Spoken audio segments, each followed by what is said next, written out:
Hey runners, before we get into today's episode, I want to ask you a quick question. Have you ever wondered if your nutrition is actually helping your running or is it actually holding you back? If you want to find out, I've created a brand new free resource just for you. It's called the Runner's Fueling Audit.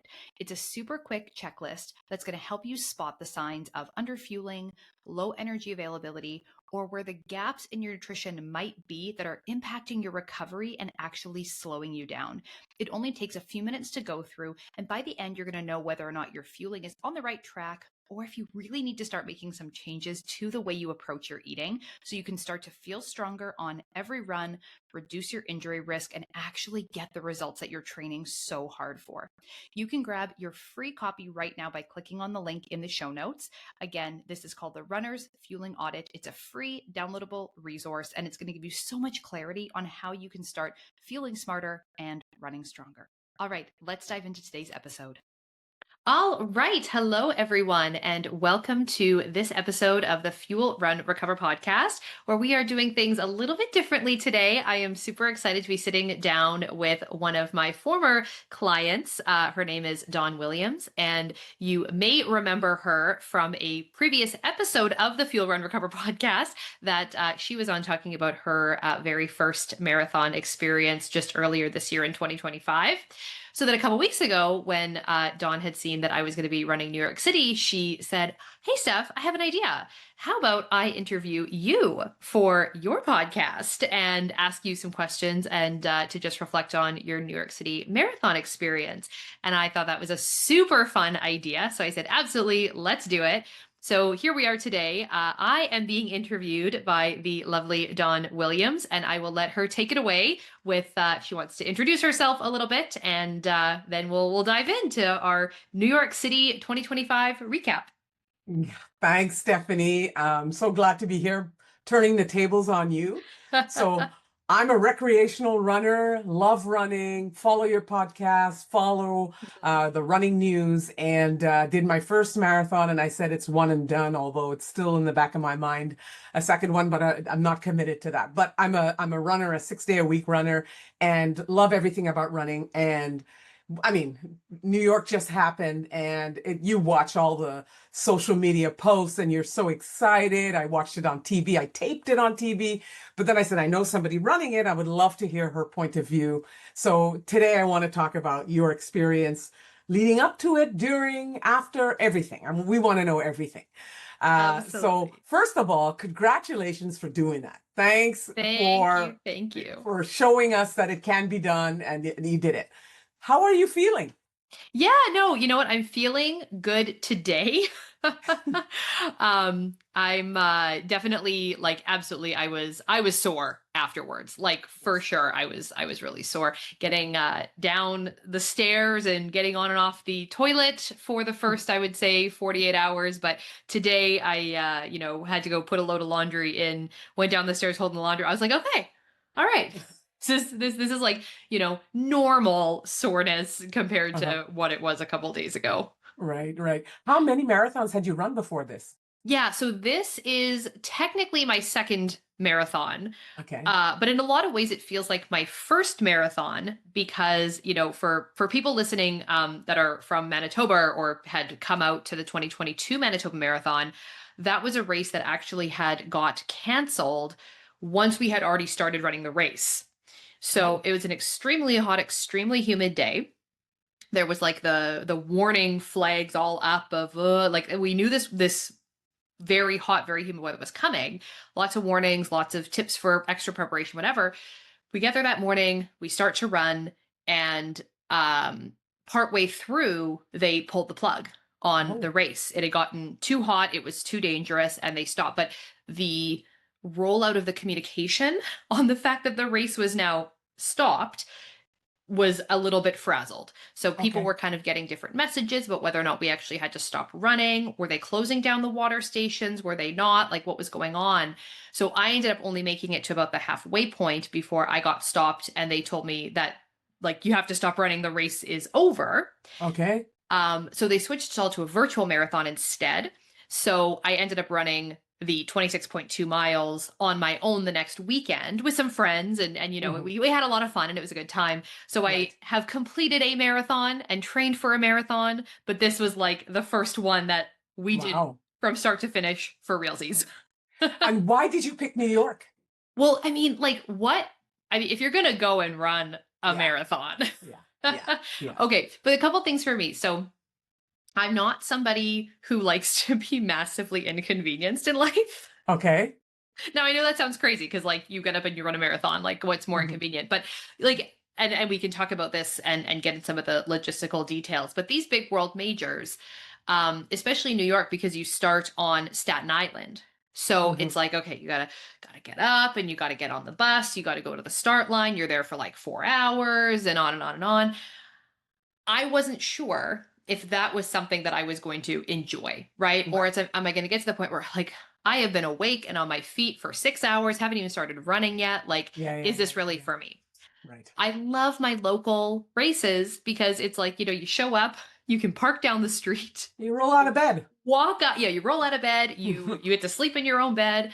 No worries about like, am I going to make it there on time, flight delays, whatever. And then you just show up and run. Right. And I think that there is so much beauty in both, but Hmm. also having to adjust sometimes goals and expectations when there's travel, when you're in a new city, when there's other things, other stresses in there. Hmm. So, how did we come to pick New York City? Was Hmm. your original question. Um, so I ran this race with my very good friend Michelle. Her and I sign up for a lot of races and events together. And so she says that this time last year, I had sent her a video, I guess, from the 2024 New York City Marathon. And I Hmm. had said to her, wouldn't it be so cool to do this race one day? I don't actually remember doing that. But apparently this is what happened. I thought it was her idea. She said it was my idea. And I've always wanted to visit New York City. Like I think it's a really cool city to visit and experience and one of those kind Hmm. of must-see places. She felt the same. She had been once before, but she feels the same, that she wanted to go. And we kind of thought, if you're gonna do a world major, like New York is the one that you're Hmm. gonna do, right? So fast forward to January of this year, and a girl that is in her run club, her local run club, had Hmm. mentioned to her that she was going to be running New York City with a travel group, like with a travel company. Okay. And so she was like, wow, like we could like really do this. Like we could, like, this is the company and this is, how it works and everything. Like, Hmm. Christy is going, like, we could really make this happen. And it Hmm. was kind of like, wow, like this is really a possibility. And then registration opened and it was like, okay, I guess we're doing this. Like, Okay. you got to get on before it sells out, right? So, Right. yeah, so we just kind of dove in with 2 feet. Hmm. And how long had you trained for it? So, yeah, so I basically started my training when we signed up. Okay. So, I mean, January is when I knew that that was a long time away still. But Hmm. of course, being a coach myself, I knew that, okay, I'm going to want some base building time. Like I'm planning my training for this year Okay. around this marathon, right? Okay. I'm not gonna not do anything and not start training and not think about it until all of a sudden I'm like, 16 weeks out, and then all of a sudden, okay, I got to train for this marathon. Right. I started really early with building my base and trying to get my mileage up as much as I comfortably and sustainably could heading into actually starting the Hmm. marathon specific training cycle. Because at the beginning of this year, I was still really just rebuilding my running after having my kids at the end of 2023. It was Hmm. really still just about like putting on consistent mileage and just, trying to get out as many days of the week as I could and building that strength and endurance again. So I knew Hmm. that I had a really long way to go to Right. be ready to run a marathon this year. Right. Wow. And what was your goal going in? My goal going in was to like, be part of a race that successfully I got to finish Right. and Right. actually do it. Yes. And to really enjoy the experience, like to make it through the training block and have a really solid training block and enjoy the experience of traveling for a race like this, Hmm. being able to tour the city of New York, going through all the boroughs and like I really just wanted to walk away from this feeling positive and Hmm. having a great day. Right. So the idea of a time goal didn't feel like that really Okay. aligned with what I was looking for going into this race for a Mhm. number of reasons. I just didn't want the added pressure of having Mhm. a time goal on top of everything else. I had not trained for a marathon since having my kids, so I, didn't know how that was going to go. So I Right. just wanted to keep it very realistic and Mhm. be able to walk away with a smile on my face and not maybe feel disappointed and Right. not make the most of the experience. Right. I want to cycle back. You talked about having your children. I am always really impressed with people with toddlers training for, seriously, I don't know how you do it. I mean, my time is mine. And if I decide to go running at 5 or 6 or 7, I don't Yeah. have anybody depending on me to feed them and Yeah. play with them. How did you train with twin toddlers? How'd you do that? Yeah, yeah. So as I mentioned, I had my kids at the end of 2023, so they are Hmm. just like 10 days from turning 2, the where we were Okay. recording this year. And yeah, I mean, it's just about prioritizing and Hmm. planning. Hmm. So I have always been an early morning runner. So that Okay. has not changed now with having kids. Right. Um, it took until, I mean, for them, it took until they were probably about like 9 months old or so for our overnight sleep to get like really good, really consistent Right. to the point where I felt like I was back to my usual routine of getting up and getting my workouts done in the morning. Prior to that, it sometimes was a little bit more all over the place depending on how the night went. Um, so getting back into my usual routine of getting up and getting my workouts done before they get up in the morning, that obviously has been huge for Yes. consistency. Right. As well as, that means that I am going to bed early Yeah. and prioritizing sleep. Right. Because, anyone who's done this before and trained for a marathon, like that if you're not getting the rest, you're not getting that recovery time, like you're going to at some point hit a wall. Yes. And the only way to get through that wall or through that plateau or stop getting injured is to make sure that you're getting that rest and recovery time that you need. So I go Right. to bed early, wake up early, and try to get it done, before the day kind of starts.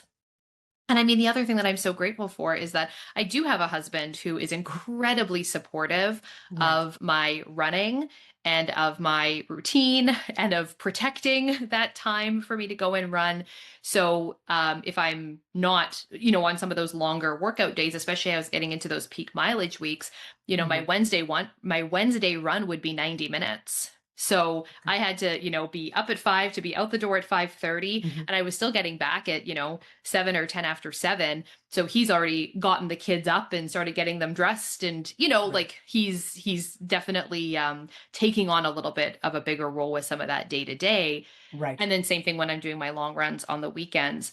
A lot of them were either during nap time, which meant I'm out Okay. there running in the summertime when it's 35 degrees Wow. midday, early afternoon when the kids are napping, or then of Mhm. course he's on dad duty while Mhm. I'm out. But I think too, for people who don't have that kind of support at home, it does make it so much harder when Mhm. you're also, don't have someone else that can take over the child care, even for a short amount of time. Right, right, right.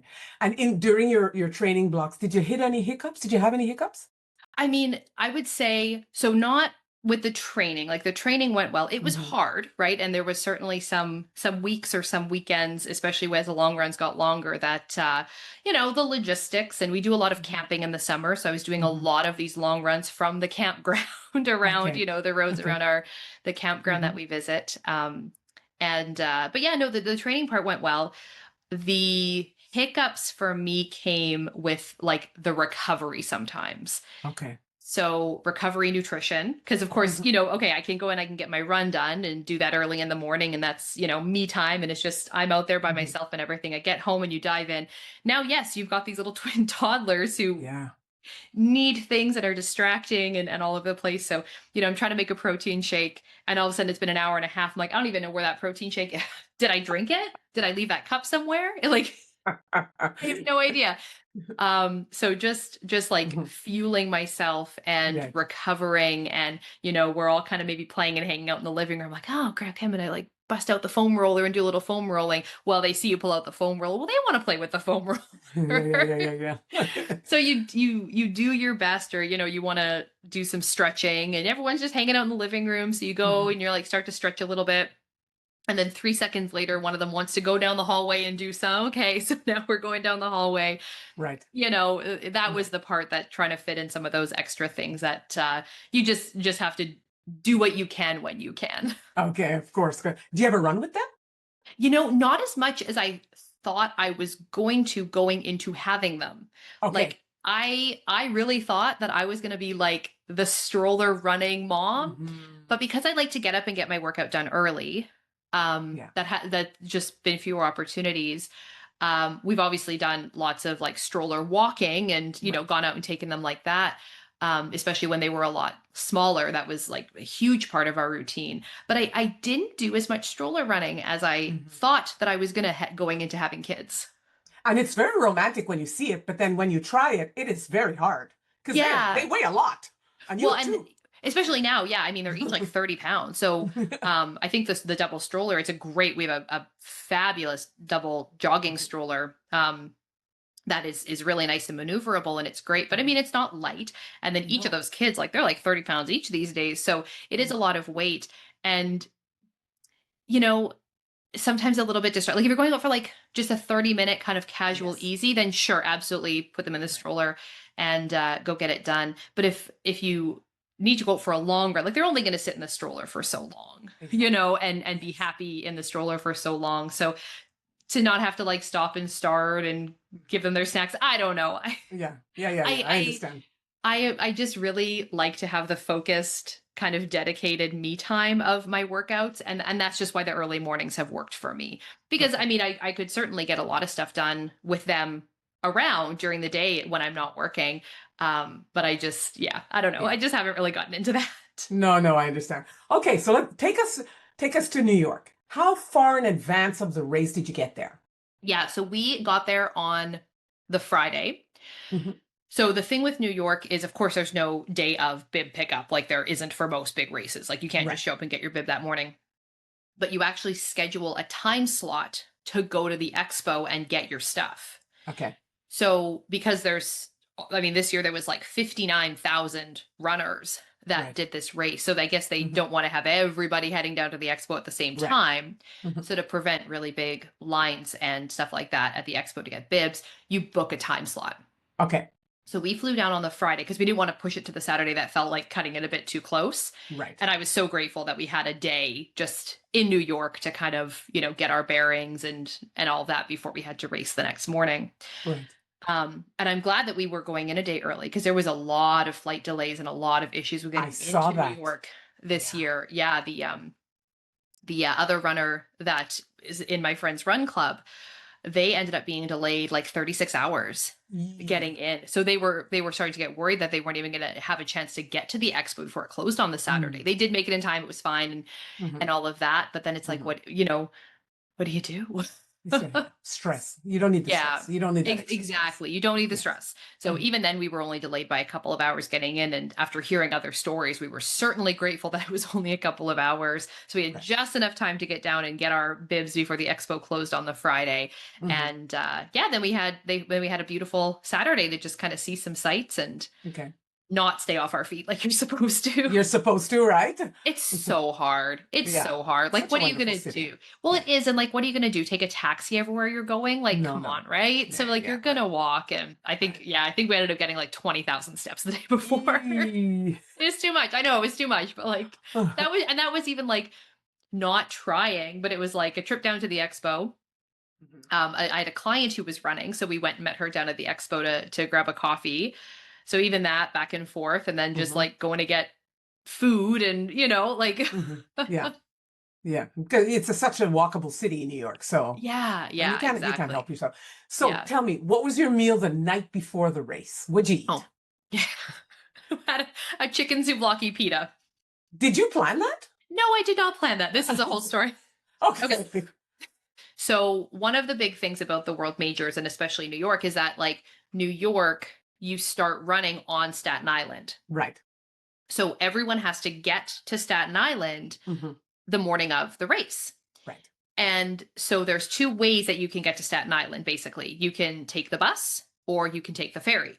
Mhm. And so for people, and I didn't know this, but we chose the ferry option because that sounded really cool. Like, why wouldn't I Right. want to take a ferry over to the start line? Right. Like, that Right. sounds great. So we booked the ferry option. And I'm glad we did, because if you take the bus option, the buses leave extremely early because they have to before they close the roads down. Okay. So if you start, even if your wave isn't until like, 10:30, 11:30 in the morning, you're Mhm. still on like a 6:30 a.m. bus. Okay. And then you have like 4 hours that you're waiting at the start line, Yes. and you're outside in the elements. We had a beautiful day. The weather was Yes. gorgeous, but like if it Yes. isn't Yeah. in the elements, there's no drop bag option at the start line. So you can't bring a bag that's going to get transported to the end. So everything and anything you need, you either need to run with it, and there's rules about what you can and can't run with, Right. like backpacks and things, right? Or you have to donate it and basically leave it at the start line. So Right. you're limited, like, to have like 4 hours to kill, basically. You're limited in what you can have with you. Like, there's a lot of Right. kind of logistical stuff. But anyway, Right. if you take the ferry, then Mhm. you can take a ferry much closer to your start time. So we Okay. didn't have to be on the ferry until 9 a.m., which Okay. was amazing. Right. And it was just kind of like luck that we thought the ferry would be cool. So we didn't start running till 11:30, but we had this 9 a.m. ferry slot. So we're like, well, we don't really need to like go to bed that early and like wake up that early. Like, we don't have to be on the ferry till 9 o'clock in the morning. Like, Right. for those of us who run at 5 a.m., that is the middle of the day. Yeah. Yeah. Like, we have Yeah. oodles of time. Right. So we booked a show, saw a Broadway show Oh, on okay. Saturday night, at 7 o'clock. So everything was fine. So we go and see this Broadway show. It was the Okay. Stranger Things Broadway show. I don't know if Okay. you're a Stranger Things fan. I'm not, but I Okay. know a lot of people are very dedicated to it. Okay. Let me tell you, if you are a Stranger Things fan, just like it is worth a trip to New York just to go and see this show. It was absolutely unbelievable, Oh, mind blowing, really? amazing. It was so good. Anyway, Mhm. but of course, you get out of this show and it's like 10 o'clock at night. So, okay, we'll go get some dinner. Yeah, things close. City that never sleeps. Like, no, things actually close down in New York City. So now we're on the hunt for pasta, right? Oh Because of my course we're gonna eat pasta the goodness. night before. So we're on the hunt for some pasta. There was a restaurant just down the street from us that was having like a special marathon Uh-huh. menu. Well, they only served that menu until 9 o'clock. We're like, oh darn, okay. So Yeah, we'll because do everybody's ours. gone to bed, Stephanie. That's why. Yes, I know. Everyone else is asleep. So now it's like 10:30, right? And so we go down. Oh, we'd seen this other pasta place. Okay, so we walk down there. Well, they're closed. Okay. So this Okay. might prove to be a little bit more challenging than we thought. So then we kind of look around at, like, there's another Italian place, another, not too far from the hotel. It is also closed. Okay, so we're like, well, what about kind of looking at some, but I mean, the clock is ticking now. Like, now it is starting to get late at night. Yes. So we're walking, and then we see this like Greek pita place. We're like, good enough. Yeah. So we went in and we got pitas, and had that. And then I was really grateful because we got back to the hotel, went to set my alarm for the next morning, and daylight savings time. So Uh-huh. I was like, oh, okay. So I mean, You get an extra I hour. got the extra hour of sleep. Right. So, but yeah, I mean, now I know for a lot of people that would be incredibly stressful, and Yeah, there's a lot of people that would be me. who would never, ever, ever play No. that game Yeah, the no, night no, before a no. race. Walking around New York trying to find some pasta, that's crazy. I know. I know. But I thought, like, we're getting out of this show fairly late. So, like, Uh-huh. again, we're going to be past dinner time. Like, it's fine, right? Right. No, things actually close in New York City. Not Wow. everything is open all night long, the way like I was kind of expecting. Okay. So that was an adventure, but it all worked out fine. And I mean, I I going into this traveling for a race, Mm-hmm. I needed and wanted to adjust my expectations for how well I was going to be able to like fuel and carb load once we arrived, Right. because I didn't want to be thinking to myself, okay, well, we can't go do this sightseeing thing. We can't go and enjoy New York City because I have Mm-hmm. to be like sitting here carb loading. Right. So I aimed to do a really, really good job on Thursday before we left, and then Friday our travel day, so that on Saturday it was just okay if it Yeah. wasn't perfect 100%. I wasn't tracking my carbs on Saturday or anything like that. Right. So by the time you get to that like final pre-race meal, it's like when you compared to all the other food you've eaten, all the other Yeah. carb, it's minor. So Yeah. yeah. And, running this training cycle, running it maybe different times of day, depending on when I have a chance, when my kids are napping on the weekend, trying to feed a family, not just myself. So you're sometimes eating different things that maybe aren't perfect for a Right. pre, Hmm. night before dinner, that um, I didn't have a very set routine of like, okay, I always eat this the night before a long run. I always eat this. Like, Hmm. I trust in my flexibility with my stomach, and Right. Right. I know that I've got some wiggle room with what exactly I have. So Hmm. for me, that was just like not a stressful situation, but I know for some runners that is not how they would live their lives. Right, right, right. And just the whole thing. You gave me anxiety with the whole looking for the pasta the night before. Yeah. So, how many hours of sleep did you get, and how did you sleep the night before? Yeah. So, I mean, I never sleep well in hotels. Like me Yes. in hotels, I just know my sleep is going to be not Hmm. great to begin with. So I had the bar was on the ground, for how well. I just, and this is part of why, like going into this race, my Right. big focus was to just like enjoy the process, just get out there and have a good time, not take Hmm. myself too seriously with it, because I didn't want to have the added pressure of like, oh, now I'm not well rested. Like my Garmin was like, what are you doing? Oh, really? Like, It yeah. said you're not recovered, not Oh, I recovering. was not recovered. I was not productive. My body battery is like in the Okay. tank. Like, yeah. Sometimes you just have to ignore that Garmin stuff. Exactly. Because what, right? Like what, Yeah. What are you gonna do? You're here. Exactly. I cannot force myself to sleep better in this hotel room, despite all Right. of the things that, all of the earplugs and the eye mask and, Hmm. all that. You're not going to force yourself to get better sleep. If you're stressing about it, you're going to sleep even worse. So I don't know. I probably did hit 7 hours, but Oh, okay. but like, were they 7 good hours? No. Like, according to Garmin, no, but like, who knows, Okay. right? Like, so yeah, no, I did sleep. Hmm. And then we were up, yeah, probably up 6:30 in the morning, getting ourselves ready to go downstairs for breakfast, little after 7, 8, our breakfast. And I made sure to have like a big breakfast because I mean, we Okay. weren't running for 4 hours Right. still. Wow. So really like, filled up, and our hotel put on a really nice breakfast. And then yeah, walked down. We were at the ferry by 8:30. So the 8:30 ferry was just leaving. And then everybody that was there for the 9 o'clock ferry, they had all of us kind of line up as the ferry was coming in, got Hmm. on, and like 9 o'clock on the dot, like not like air travel. This No. the ferries like 9 a.m. The Right. whistle's going. We're pulling out of the station. Right.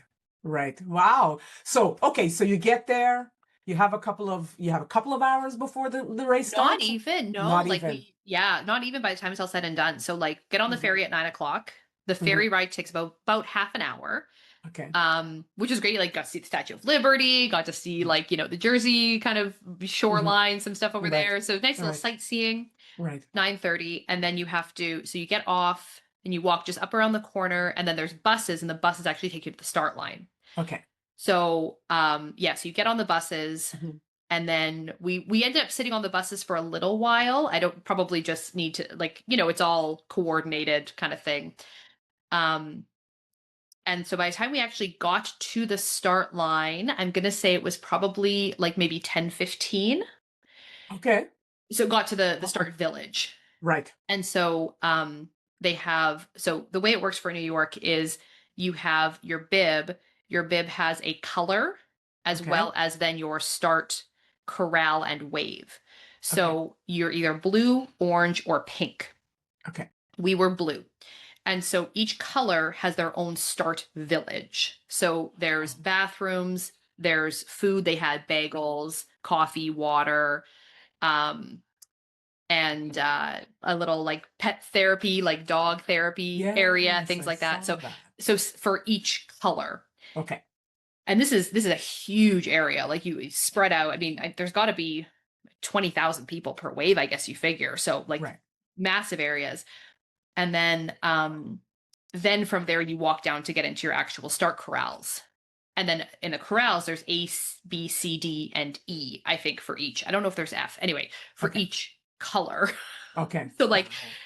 so yeah, so we got there about 10:15. So we had enough time to like grab something to eat, get our bearings, go to the bathroom, get our gear on. And then it was like, now we got to find the corral. Like, Right. it's almost 11 o'clock. So start walking. And it probably is about, I don't think it'd be crazy to say it was probably about a mile to get Oh, from like where the bus dropped you off all the way down to the actual start corral. really? So that's a hike. Like, and you've got to kind of prepare for that with like your timing of everything too, is that, if the corral opens at 11 for your 11:30 start, like you got to know where you're going and you got to make sure you're down there Right. because the corrals close before you start as well.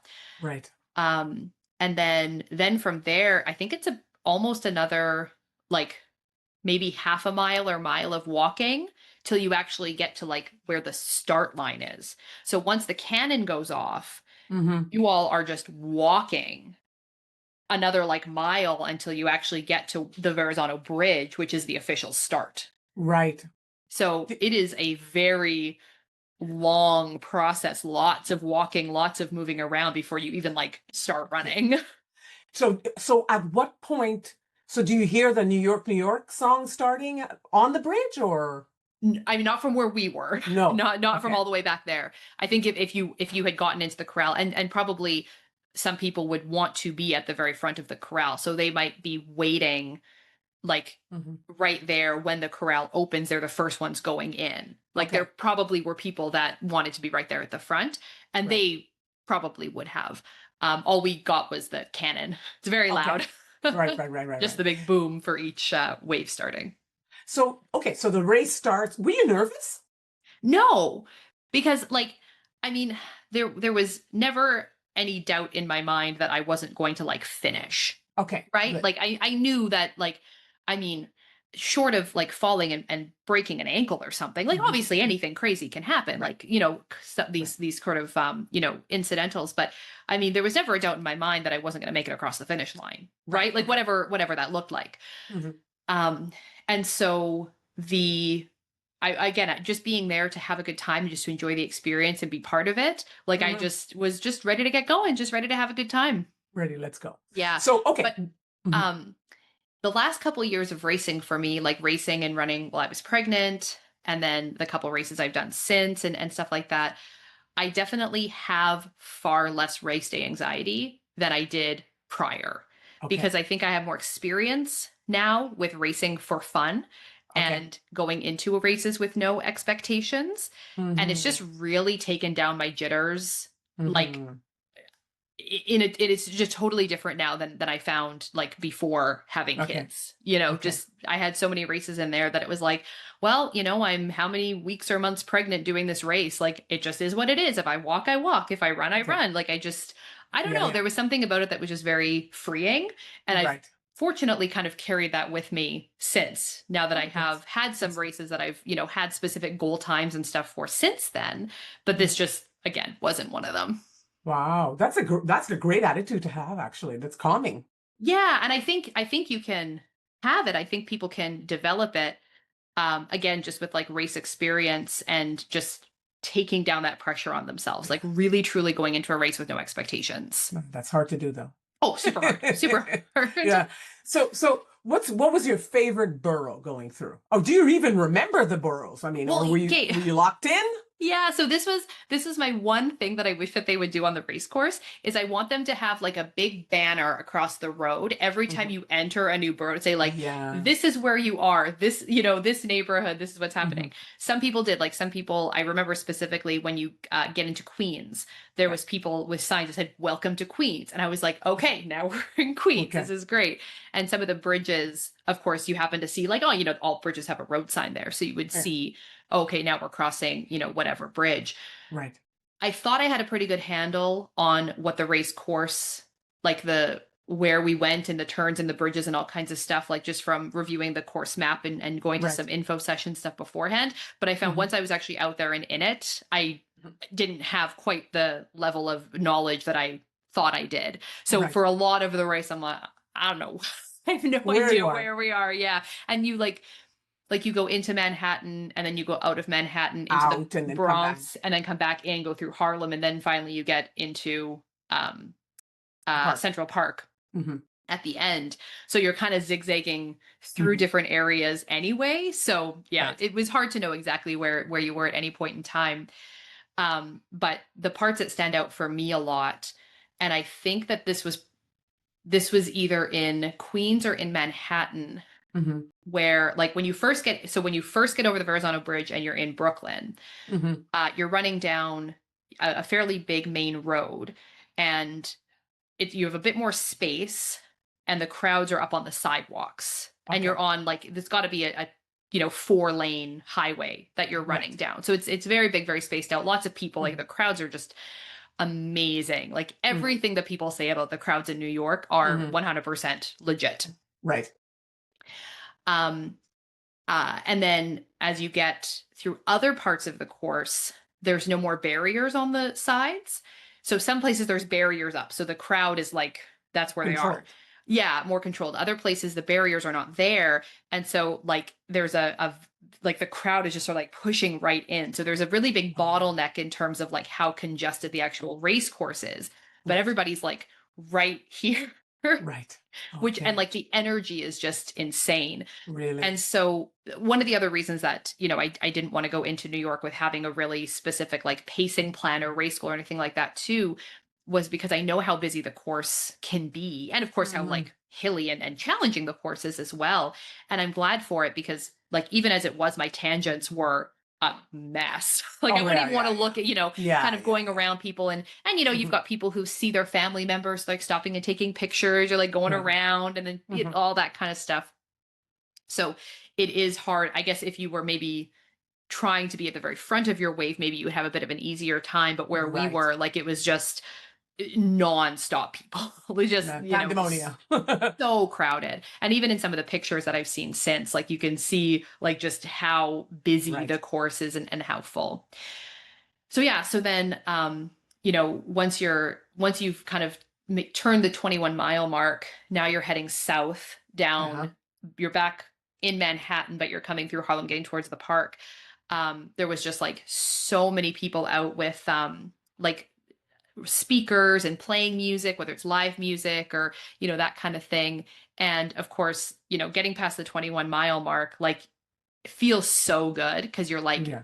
you're well into single digits now. You're Right. counting down those miles, Right. but it's still like a very challenging part of the course, just with Right. the uphill that you're running down Fifth Avenue.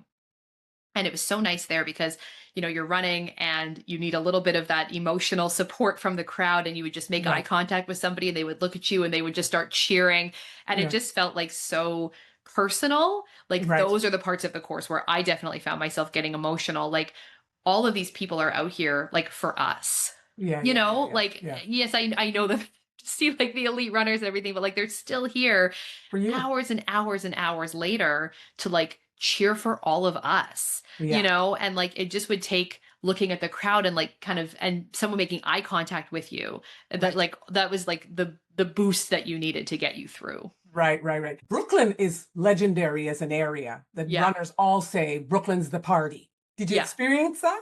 It was nonstop party the entire time. Oh, really? Like I Okay. can't think of a single part of the course that like wasn't a party. Like there was a few quieter like sections here and there and a few kind Right. of quieter areas, especially leading up to and right around some of the bridge. I don't think they allowed it. Like Okay. spectators, there's certain places where you cannot watch from, and all the Right. bridges, like you obviously can't have like people on the bridge. Right. So the bridges are very quiet, but Mhm. like coming over the Queensboro Bridge, like the Queensboro Bridge is tough. It's big, it's tall, it's, but when you start to get over the top, the crest of the bridge, start running downhill, you can Mhm. actually like you can hear the roar of the Really? crowd as you're like coming down to come then around the corner and get out of the bridge there. Wow. So yeah, I don't know. Like I just Hmm. the whole race course just felt Hmm. nonstop party to me. Right. Like music and dancing and Hmm. food and like just yeah. Right, right, right. What about your fueling plan? So, were Hmm. you a Did you follow your own plan and I advice? did, yes. So Okay, good. despite I was hoping you'd my say I messed up here or something. Let's hear no, it. What crushed did it. you do? Crushed it. No, despite my day prior Uh-huh. shortcomings for the Mm-hmm. fueling plan. So what I did about a week before the race Mm-hmm. was I looked at the temperature, looked at the Mm-hmm. weather conditions that were Mm-hmm. expected, Mm-hmm. and I figured out my hydration needs. Okay. So I used a tool called sweatrateCalculator.com that I really, really like. Okay. And so basically, what it gives you is based on the weather conditions and then like your body size, the distance and speed you're running, and all that kind of stuff, what your estimated sweat loss rates are going to be. So based on that, Mm. I was able to figure out that my goal to take in was going to be about 500 mLs an hour. So Okay. I have a handheld bottle that I really like that it is a little bit bigger than that, but I was like, okay, I need to drink one of these bottles every hour. And my preferred approach to race day fueling is to have my handheld bottle and get my bottle refilled and have a sport drink mix in that bottle. And the reason I like it is because I don't have to stop at every single water station to take Mm-hmm. fluids, especially ones like New York where it's so busy. They Mm-hmm. have lots and lots of water stations. The Mm-hmm. race itself is so well supported, but I don't want to have to be stopping and taking that little sip of water that Right. often. So I'd Right. rather have a bigger handheld that if I just know that once every hour I need to get this thing refilled, and then I'll be good. So I initially thought I was going to be using a Scratch for my fueling, but when I Mm-hmm. sat down and did the math with my hydration, how much fluid I was going to need, because it was a cooler day, so how much fluid Right. I was going to need versus how much Scratch mix goes in, I was Right. this isn't really going to work. I'm going to need something else. And I didn't Okay. necessarily want to have something else that I was going to need to be taking, like Right. gels or chews or something like that. So I Right. ended up switching to Tailwind instead because each of the individual packets of Tailwind that you can buy have about 54 grams of carbohydrates, and each of those would go into the 500 mLs of water. 54 So grams. yeah, 54 grams into 500 mils? Okay. yeah. Okay. So I knew that if I had one packet of Tailwind into my 500 ml bottle and I filled that up every hour, Wow. then that was good. Wow. And plus, the Tailwind also has 630 of sodium per Sodium as packet well. as well. Okay. So it also Wow. had a really good sodium content. So I knew that I could get everything I needed right there. Just and it was great. I had my phone in my one pocket of my vest, and one of the packets had gotten squished down when I put my phone back in one time. Okay. So I'm looking for that last packet and I couldn't find it. And then I'm starting to think, did I drink all five already? Did Okay. I have all of them? Wait, do I have Uh-huh. one more? I don't know. Uh-huh. Yeah. Anyway, then I found it. But at the point, it was like mile 17 or something. So I was like, okay, I know that Okay. if I have to just do water for this last bit, like I know I'll be okay with just water if that's all I have. But then I found it and then it was all good. There's two things you said. Can you repeat that website for the sweat rate thing? Yeah, so it's www.sweatratecalculator.com. Okay, that's the Yeah. first thing. Yeah. And then you said about refilling. Tell me about that. Yeah, so because I just had like my handheld bottle, when you get to the water station, just get them from the jug that they're filling up the cups, just get them Okay. to refill the bottle. Oh, wow. Yeah. Okay. And this is actually really interesting. So I just saw an article this morning that apparently for next year's Paris Marathon, they're not doing paper cups. Yes, I saw So that too. you have to have your own either like bring your own little collapsible cup or have your own handheld something that you're going to get refilled on the race course. Now, the comments I saw, people were not okay with this. They were not No. happy with it. But this is what I've been doing for years because, like I said, I don't mind carrying a little bottle, right? Like 500 mLs, it's not that big. It's not that hard for me to carry it. And I like that then I don't have to be stopping at every water station. I only have to stop once an hour. Or, I mean, it Okay. would be more often in a hotter race. Like if the weather Right. is hotter and I have higher fluid needs, then obviously I'd have to stop a little bit more often. But Wow, that's a great idea. yeah. Um, did anything about the course surprise you? How relentless the hills are. Oh, Like really? everybody talks about the bridges. Like the Yes. bridges for New York are notorious, right? I mean, Right. the Verrazano Bridge, you're fresh. That's the first thing you do is you start literally at the On base a of the hill. Verrazano Bridge, right? Right. But your legs are fresh, the vibes, right? Hmm. There's no crowds on the Verrazano Bridge, but like the Right. police helicopters are like flying around you as you're running, Hmm. and like Wow. the volunteers and like some of the emergency crews, stuff like that, are on the bridge. So, and everyone's like whooping and hollering and Right. like, Hmm. as you're going. So that felt easy breezy, right? Hmm. Right off the bat. The rest of the bridges definitely were challenging. I would say, especially, of course, the Queensboro Bridge is just, it's so big that it's Hmm. just like, are we still seriously going up this damn thing? Um, but what I found surprising for me was how much the entire course is just rolling. Like, Yes. there is absolutely no point in this entire race course that is flat. And Oof. even though, like, if you look at the map of the course, you can see that it's all just up down, but when you're actually running it and Right. feel that in your legs, it's Right. just relentless. And my quads are always the first thing that give out on me. Like my quads, especially when I race and everything, like I know my Hmm. quads need some work. Hmm. So I found I actually preferred the uphills to the downhills, because the downhills, Really? well, they're just so much harder on your quads and on your feet. Yes. Yes. Right. And like my feet were good. I had no issues with toenails or Hmm. anything like that. My feet Right. were solid, but I could definitely feel like, I could feel that downhill impact on my feet as we were going through. So the uphills felt like a bit of a reprieve, because the Hmm. downhills were starting to get very uncomfortable by, Hmm. by even like mile. I remember coming down the Queensboro Bridge and just being like, Oh, really? yeah. Oh, really? What did you have a mantra? So, I mean, not for this one, because you Hmm. literally can't hear yourself think for most of it. Oh, really? Okay. Like the crowds are so loud Hmm. and so busy, and there's so much distraction from the running, that to continue to go and run and keep moving yourself forward, Hmm. like that, for me, that did not feel like a struggle in this race.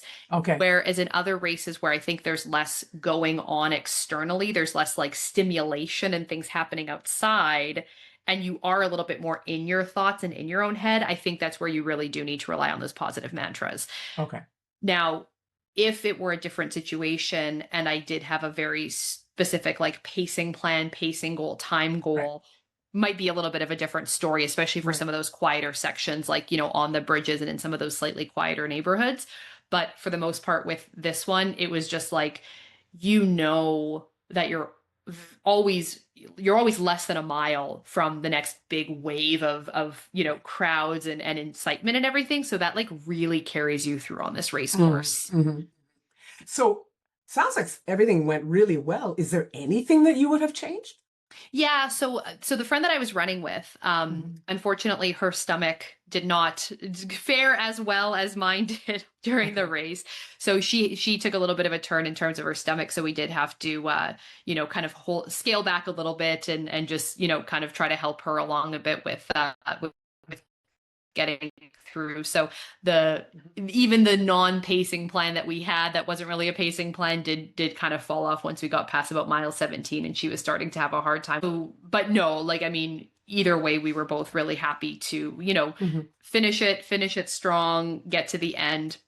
The main thing though that I would do differently for afterwards is Okay. have a better plan for afterwards. Okay. So, I mean, you put so much emphasis, so much thought, so much preparation into before the race, the carb loading, the logistics of getting there, being prepared, having all your things, getting down there, running the race, all of that. I'll be honest, I didn't give a single thought to what about afterwards. Yeah, yeah. I saw your So Instagram you post and you there were some cocktails happening and some I mean immediately afterwards. Okay, I'll talk about that because I did rally. I was impressed at how well I rallied for that after like, party. wow, she's not drinking. Oh my goodness, No, she's no, I had strong. one drink. I had one drink at dinner. I had one drink at dinner, and then I just had a Diet Coke at the after party. Okay, okay. I don't know if I would have made it back to my hotel if I had had any more than that. We were just there for the dancing. But so yeah, so we had got invited to this after party, Hmm. and we thought, you know what, we'll get the tickets, and if we go, we go. If we don't, we don't. Like, who Okay, knows? But I thought I at least would like to like have the option of going out and doing sure. something if we feel like it, right? So yeah, so you finish the race, And because, I mean, it's just like thousands upon thousands of people, there's no Mhm. time to stop and like hang out at the finish line. It's like, No. keep it moving, go, go, Right. go. So you get your post race bag, and there's like a Gatorade, a water, um, pretzels, Okay. and a Morton solid bar, and Okay. apparently apples, but I didn't have an apple in mine. I don't know. Anyway, You got your cape? and you got your poncho. Yep. Yeah. And they are like cozy, warm, Yes. wonderful. Hmm. So you get all your things. There are photographers taking some finish line photos, so you can get a Right. picture right afterwards, kind of thing. But it's like keep it moving, keep moving. Yeah. So you're shuffling. It's about a mile that you then have to walk to get like out of the park. Goodness. Yeah, I know. It's relentless walking. It's about a mile you have to walk to get out of the park. And so you're all kind of shuffling along. Your legs are barely functioning. You're like, I can't Right. believe this just happened to me. And they're playing like this kind of calming music over the speakers. And Okay. then a voice will come on every few minutes, like 500 meters to the park entrance. Please keep moving. There are runners behind you. And it's like and everyone's just like shuffling. I don't know. It's just a very weird environment after like what Uh-huh. you just, all the chaos and Right. the music. All of a sudden we're like, Right. Right. drinking a Hmm. Gatorade, going on. Anyway, so you get out of the park. Hmm. And then it's still like kind of pandemonium, right? Because there's like the family sort of meetup area where they recommend. Everyone's just kind of spilling onto the streets. And we're sort of like, okay, now what? And we looked and we're like, it's like a 45-minute walk back Oh, to our hotel, because our hotel was down at wow. Times Wow. Square. And I'm like, I just don't think I can do that. No. I don't think I can walk another, like, I'm afraid of what No. will happen if I try to walk for Right. Right. 45 Right. minutes back to the hotel now. Wow. So we're like, okay, you know what? Let's get a cab. So we're trying to hail a cab, and this bike taxi pulls up. And he says, Hmm. "Oh, do you guys need a taxi?" We're like, "Great. Okay." So we hop on this bike taxi. It ended up costing us over $200. Surge pricing for the taxi, the Back bike guy, to the this bike. hotel. He knew an opportunity when he I saw it. know, I know. He looked at us and he thought, yeah, it is what it is, right? Like, Yeah. expensive mistake. So what I would, my big tip for everybody is have a plan for afterwards. I mean, and like I thought to myself, oh, maybe we could take the subway, but I wasn't sure if I was going to get down the stairs into the subway, Right. right? Right. Right. Or if Right. anybody has ever watched the episode of How I Met Your Mother when Barney Stinson runs the marathon and he gets Okay. down Yeah. on the subway, gets on the train, and then his legs stop working, he can't get off. Yeah. Yeah. Yeah. Like that was what was going through my mind. Hmm. So I would either have a better plan for Yes. knowing how and where I'm going to get back to the hotel, if I'm going to go straight back to the hotel. Right. Or what I would have done is I would have had a drop bag at the finish line.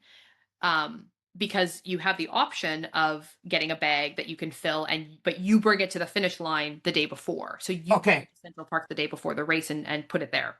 Okay. And then you can come and get it afterwards, of course. But they don't transport it. Like, it's not like you drop it at the start and they bring it. No. No. I understand. Hmm. But we were kind of thinking about it, and Michelle and I were like, well, what am I going to put in this thing? Like, what will we put in this finish line bag? Because we're going straight back to the hotel. So like, I'm not going to bother changing my clothes No. here if I'm just going straight back to like get cleaned up or whatever. Like, I don't really know.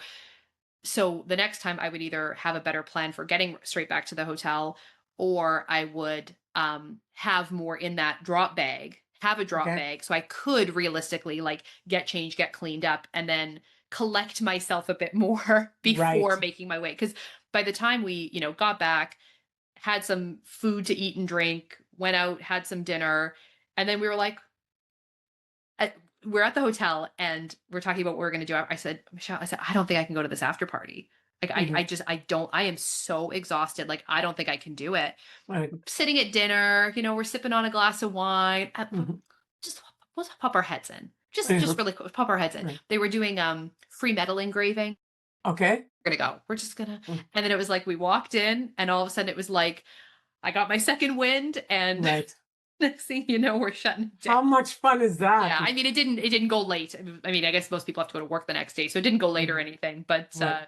yeah, so it just having a little bit of time to like eat, drink, sit for a bit, collect Hmm. yourself, and then it was like, okay, now I can think straight, and now I Right. can. Right. Right. If you could speak to your pre-race self, now that you know what you know, what would you Yeah, tell your pre-race self? yeah. Don't get on the bike taxi. Yeah, that's good. Good advice. Yeah, but yeah, and just like you know, it's gonna be great. It's gonna be fine. Mm-hmm. You're gonna do it. Like, Mm-hmm. just yeah, enjoy it, and Mm-hmm. don't just put your head down and run. Like, make sure you're looking around and seeing the Mm-hmm. sights and enjoying the crowds, because there's not a lot of races you run that it's like that. That Right. level of crowd support, that level of excitement the entire way. Right. Right. That is so fantastic. Anything else, Stephanie, I haven't asked that you want to add about your New York experience? Yeah, I mean, like, New York is Mm-hmm. really fun, really great to visit. The other nice thing that I Mm-hmm. didn't mention is the there's a bunch of extra perks. Like, if you run the race just by like showing your bib or your medal at a bunch of different experiences and stuff like that for the rest of the weekend, you get like discounts, get in free different places, stuff like that from like some of the race sponsors. So the Wow. next day we went and visited the Natural History Museum, and the free entry for Oh, anybody who shows a bib or a medal. oh, that's new. Yeah, and Or that maybe it's uh not new. I never heard of that before, but that's yeah, great. and Shake Shack, get a free burger at Shake Shack. And Oh, there was that's a good one. Yeah, there was discounts, and you should have seen the lineup. I mean, Yeah. everybody was, and it wasn't even just New York. It was like New York, New Jersey, and Connecticut. Maybe all of the Wow. discount for Broadway shows, like all kinds of other things. So, like, to be able to plan, if you do this race, like, plan to stay for an extra day or two if you can, Hmm. and make the most of some of those extra perks and things that you get from running the race, because it was really like a great experience to be able to do some extra stuff along with it. Wow. Well, you know what? Your answers, your Yeah. account of your day, it sounds like really something to put on a bucket list for as a runner. It really does. Yeah. Oh, it is. And the other thing that a lot of people like don't know is about the travel group option to Right. do a lot of these world majors. So the company Okay. that we went with is called Dream Travel Canada. Okay. Um, and there's others that operate out of different countries, but Dream Hmm. Travel Canada is a great one. They do most of the world majors. Hmm. Um, they do some other really unique running experiences as well. So, like, not just the world majors and those big events, but like some other really cool, kind of lesser known things that you can participate in. They do a lot of the Run Disney races. Those are Okay. notoriously hard to get into. Yes. And, especially for those of us who don't live in the New York area, like the New York Roadrunners has a program where if you run 9 of their other Nine of them. races Exactly. and then volunteer for one, that Yes. gets you entry. But I Yes. mean, you have to live in a place where these races are taking place, Exactly. and that's a lot of cost too associated with registering for all of these other races that Right. you're having to do.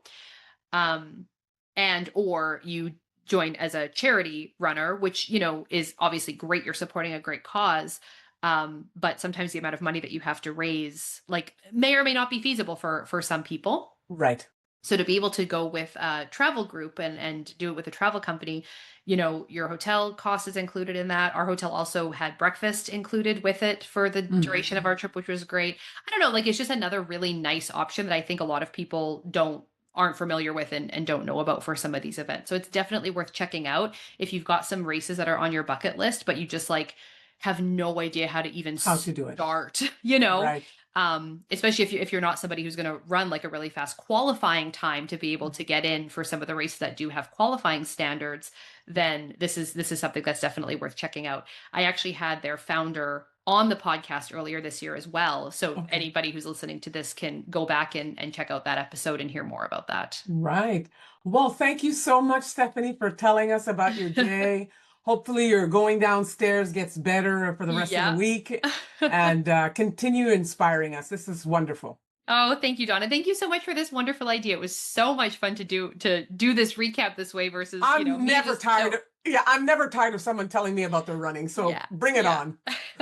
Wonderful. And thank you everyone for tuning in. We hope that you enjoyed this episode, and we will catch you back here next week. Bye for now. The information on this podcast is for educational purposes only and is not to be used or relied upon for the diagnosis or treatment of any health condition. This information does not create a client-practitioner relationship and should not be used as a substitute for professional medical advice.